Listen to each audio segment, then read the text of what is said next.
Oke, sekarang kita akan coba bahas apa itu perencanaan strategik. Ya.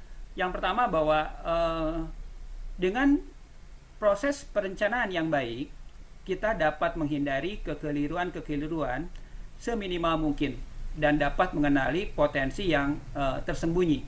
Saya ambil contoh misalkan saja, dengan proses perencanaan atau dengan perencanaan yang baik, maka ketika kita akan melangkah, baik itu di dalam dunia usaha, di dalam bisnis, di dalam kegiatan apapun, potensi terjadinya kekeliruan itu akan semakin kecil. Saya ambil contoh misalkan saja Anda bermaksud berangkat ke Jakarta misalkan saja untuk menghadiri misalkan saja suatu kegiatan di Jakarta yang harus hadir tepat waktu jam 11 siang di Jakarta. Nah, kalau Anda tidak melakukan perencanaan, resiko tidak akan bisa datang tepat waktu jam 11 di Jakarta itu relatif tinggi sekali. Banyak hal yang harus direncanakan ketika Anda agar dapat sampai di Jakarta jam 11. Di antaranya, Anda sudah mulai menentukan bagaimana pemilihan kendaraannya. Apakah mau menggunakan kereta api, apakah mau menggunakan bis, apakah mau menggunakan pesawat, apa mau menggunakan travel, apakah mau menggunakan kendaraan pribadi. Itu baru perencanaan pemilihan kendaraan. Belum perencanaan pemilihan kapan akan berangkatnya. Nah, itu pentingnya proses perencanaan. Nah, proses perencanaan memungkinkan manajemen untuk memahami lebih jelas apa yang mereka inginkan untuk dicapai. Dalam hal ini, kalau tadi Anda berkeinginan untuk sampai Jakarta jam 11 siang, berarti Anda harus paham betul bahwa jam 11 ini adalah jam harus tepat berada di lokasi. Misal saja untuk rapat, untuk meeting, ataupun keperluan yang lain.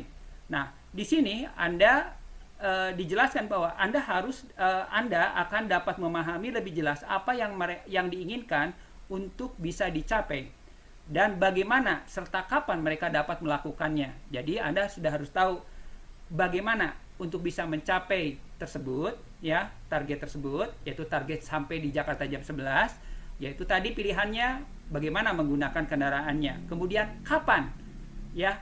Karena setiap pilihan dari pilihan bagaimana tadi itu memerlukan waktu yang berbeda-beda. Saya ambil contoh misalkan saja. Kalau Anda menggunakan kereta api, Anda kan tentunya jamnya harus sesuai dengan jam keberangkatan kereta api. Misalkan paling pagi jam 5. Berarti apakah kalau jam 5 pagi dari Bandung kemudian sampai jam 8 atau setengah 9 di Gambir itu cukup waktu sampai jam 11 ke lokasi? Kalau memakai pesawat, berarti kan ada jam tertentu di pesawat, jam penerbangan tertentu, ya, keberangkatan dari Bandung sampai ke Jakarta, ya. Itu harus ada jam-jam tertentu. Kemudian kalau Anda memakai bus, bisa lebih leluasa jamnya, tapi Anda memerlukan waktu untuk berangkat dari rumah ke terminal bus. Kalau misalkan Anda mau menggunakan travel, mungkin lebih banyak pilihan dan lebih banyak pilihan waktu, atau Anda lebih leluasa lagi menggunakan kendaraan sendiri. Nah, berikutnya, perencanaan yang dipersiapkan dengan baik itu menunjukkan bahwa kita mengetahui posisi dari produk-produk, manajemen, keuangan, dan yang paling penting adalah kompetisi kita, pesaing kita. Jadi, dengan mempersiapkan perencanaan dengan baik, maka kita akan menggali posisi kita. Kalau kita bermaksud menjual produk kita itu berada di posisi mana, ya, terhadap pesaing kita, ya. Kemudian dari sisi manajemen kita dapat mempersiapkan, ya, struktur daripada manajemennya, langkah-langkah yang sudah dilakukan oleh manajemennya. Kemudian dari sisi anggaran, budget, keuangan itu bagaimana, dan yang paling penting adalah pesaing kita posisinya seperti apa, ya. Itu adalah kalau kita bermaksud mengetahui pentingnya suatu perencanaan. Yang berikutnya, apa sih tujuan perencanaan? Tadi sudah dibahas secara sepintas. Tujuan perencanaan adalah membantu manajemen untuk memperjelas pencapaian tujuan, fokus dalam pelaksanaan, ya, dan riset pengembangan program. Jadi kita lebih fokus karena kalau kita akan melakukan dalam suatu perusahaan, ya, kalau kita berencana melakukan suatu atau kalau perusahaan ingin berjalan bergulir, kalau kita tidak punya tujuan, kita akan sulit bergulirnya ke arah mana, ya. Tetapi dengan tujuan yang jelas, maka kita arahkan pergerakan perusahaan ke arah tujuan yang sudah ditentukan, dan kita bisa fokus di dalam pelaksanaannya. Jadi untuk mencapai tujuan tersebut, itu fokus yang harus dilaksanakan harus apa aja, stepnya bagaimana, dan butuh melakukan riset, ya, pengembangan daripada program agar tujuan yang kita tentukan itu bisa dilaksanakan secara efisien dan efektif. Yang berikutnya adalah menyediakan suatu kerangka logis dengan pertimbangan matang di mana suatu kegiatan dapat berkembang dan strategi persaingan dalam beberapa tahun ke depan, ya. Jadi di sini tujuan daripada perencanaan adalah perencanaan strategik, itu outputnya adalah dokumen, ya, dokumen. Dalam dokumen tersebut itu akan berisi berbagai langkah, ya, dengan berdasarkan pertimbangan-pertimbangan yang sudah dilakukan atau riset-riset yang sudah dilakukan. Ini loh langkah yang paling optimal untuk bisa mencapai tujuan yang kita tentukan. Tujuannya biasanya dalam bentuk visi dan misi. Nah, kemudian dengan dokumen perencanaan yang baik, maka, ya, dokumen tersebut akan menawarkan suatu acuan bagi kinerja nyata yang dapat dan terukur dan serta dapat ditinjau, dapat dievaluasi. Nah, dengan adanya perencanaan strategik, dengan ada perencanaan yang baik, maka kita punya acuan, ya, punya acuan dari kinerja yang akan dilakukan. Misalkan saja, untuk bisa mencapai ke titik A, kita harus melalui 5 langkah. Nah, kalau 5 langkah tersebut hanya tercapai 4 langkah, berarti kita punya acuan bahwa ada 1 langkah yang tidak tercapai, yang tidak terpenuhi untuk bisa mencapai tujuan tersebut, ya. Nah, kemudian dengan perencanaan yang baik, ketika ingin mencapai suatu tujuan, kita punya timeline, punya waktu yang ingin dicapai. Apakah itu waktu pencapaiannya, apakah itu jangka pendek, jangka menengah, jangka panjang. Nah, dari target waktu yang sudah ditentukan tersebut akan kelihatan, ya. Jadi dari target yang sudah ditentukan tersebut akan kelihatan apakah waktu yang sudah ditentukan tersebut akan bisa tercapai atau tidak, gitu ya, atau tidak. Dan itu dapat diukur, ya, dapat diukur untuk mengukur tingkat efisiensi dan efektivitasnya, ya. Oke, berikutnya, bagaimana perencanaan harus dilakukan? Suatu rencana adalah pandangan yang realistis dari berbagai harapan. Jadi kan yang namanya juga merencanakan. Kita berharap dalam perencanaan tersebut untuk mencapai tujuan A, ya. Nah, untuk mencapai tujuan A tersebut, kita secara realistis apakah bisa tercapai atau tidak? Bagaimana hambatannya, constraint-nya? Apa yang harus disiapkan? Ya, kemudian kalau di dalam dunia usaha bagaimana pesaing kita untuk bisa mencapai tujuan A tersebut dan seterusnya. Jadi kita harus melihat secara realistis. Ambil contoh, kalau kita contohkan yang tadi, ke target untuk bisa datang ke Jakarta besok jam 11 harus mengikuti suatu kegiatan di Jakarta. Tadi kan Anda sudah menyiapkan bahwa bagaimana cara untuk bisa mencapai ke Jakarta. Anda sudah tentukan jenis kendaraannya, apakah mau tadi pesawat, mau travel, mau kendaraan pribadi, mau kereta api, atau mau bus. Secara realistis, Anda harus memperhitungkan. Kalau saya mau memakai perjalanan darat, ya, kalau memakai kereta api, pasti on time. Jadi bisa datang dengan tepat waktu, karena pada umumnya kereta api berangkatnya pas, juga nyampainya pas pada umumnya. Walaupun secara realistis bisa saja ada hambatan yang tidak terduga sebelumnya.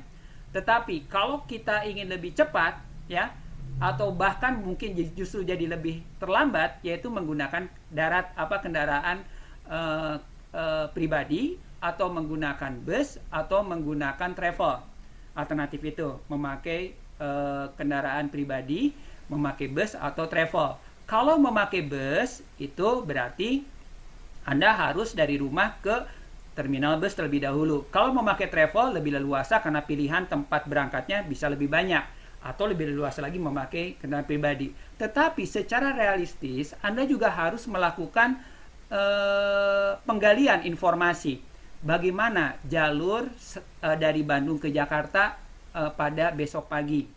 Anda bisa melihatnya mungkin dengan memakai Google Map, bisa memakai Waze atau Waze, atau juga Anda bisa melihat cuaca bagaimana, kemudian kapan Anda berangkatnya. Karena setiap keberangkatan mempunyai, atau setiap jam keberangkatan punya harapan dan realitas perjalanan yang berbeda-beda.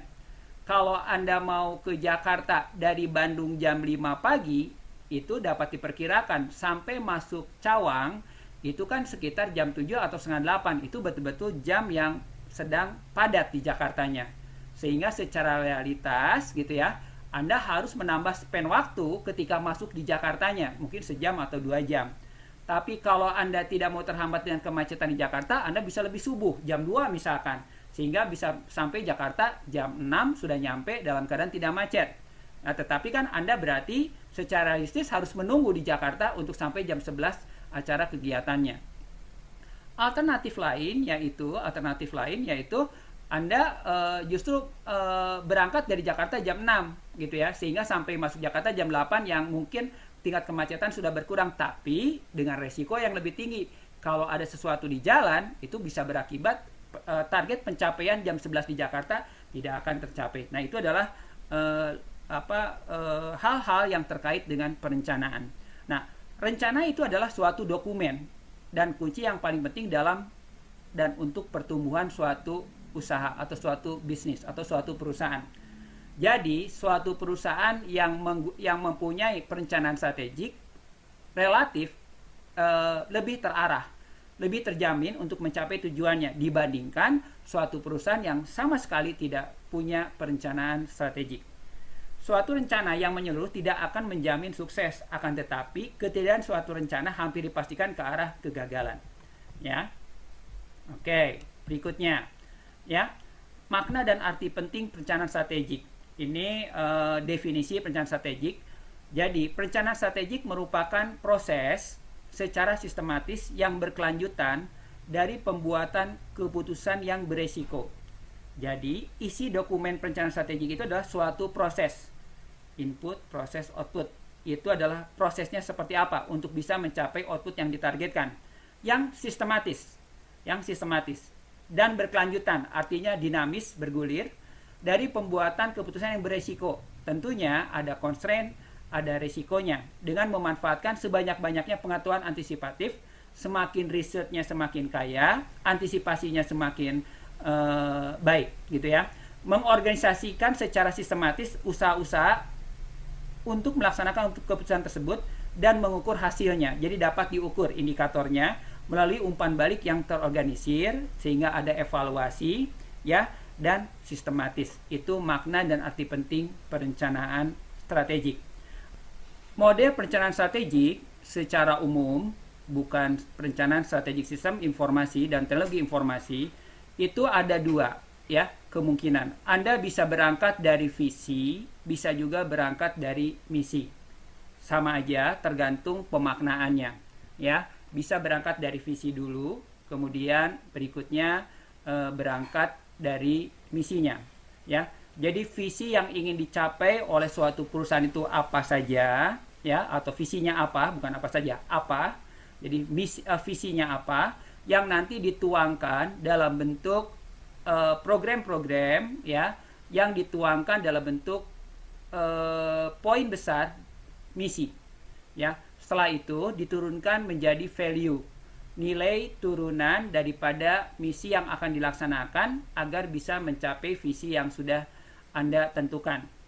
Nah, selanjutnya, ya, untuk bisa mencapai visi, ya, dengan melalui misi serta value yang sudah Anda tentukan, dilakukan terlebih dahulu internal analisis dan eksternal analisis. Pada umumnya, di dalam perencanaan strategik sistem informasi dan teknologi informasi ataupun perencanaan strategik secara umum, internal analisis dan eksternal analisis itu menggunakan SWOT analysis, menggunakan strength, weakness, opportunity, dan threat, ya. Jadi kekuatan dan kelemahannya apa, peluang dan ancamannya seperti apa. Nah, Pemaknaannya bisa internal analisis itu untuk mengukur kekuatan ya dan kelemahan, strength dan weakness. Sedangkan external analisis mengukurnya dengan melihat peluang serta ancaman, threat dan opportunity. Nah, selain itu ya, selain menggunakan SWOT analysis, banyak tools lain yang dapat digunakan untuk memberikan gambaran tentang posisi perusahaan atau posisi usaha Anda ya, atau organisasi Anda. Anda bisa menggunakan berbagai tools, mulai dari Anda tentukan dulu critical value change-nya, rantai nilai daripada usahanya atau bisnisnya. Kemudian dari rantai nilai tersebut Anda gambarkan proses bisnisnya seperti apa. Dari proses bisnis tersebut dapat kelihatan kekuatan, kelemahan, ancaman dan peluangnya ya, SWOT analysis. Kemudian Anda bisa tentukan critical success factor-nya. Kemudian dianalisis juga menggunakan apakah menggunakan balance scorecard, apakah menggunakan 5X factor atau menggunakan blue ocean, ya tergantung jenis organisasinya.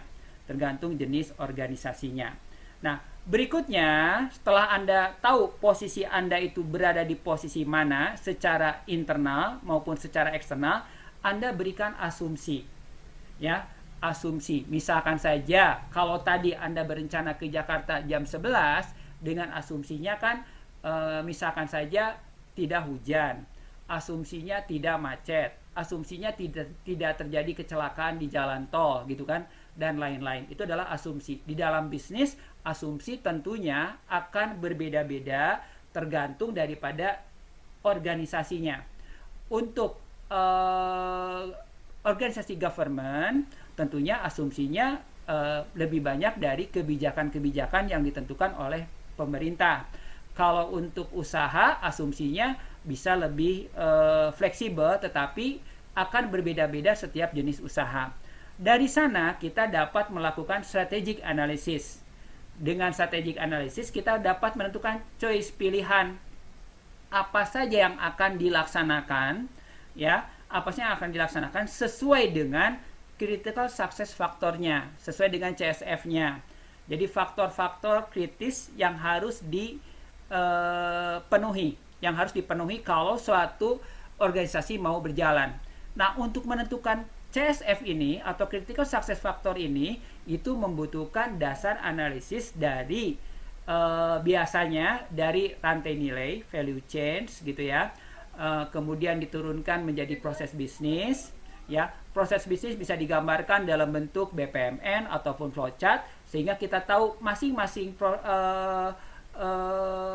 proses bisnis yang tadi diturunkan dari value change dari rantai nilai itu critical success factor-nya apa.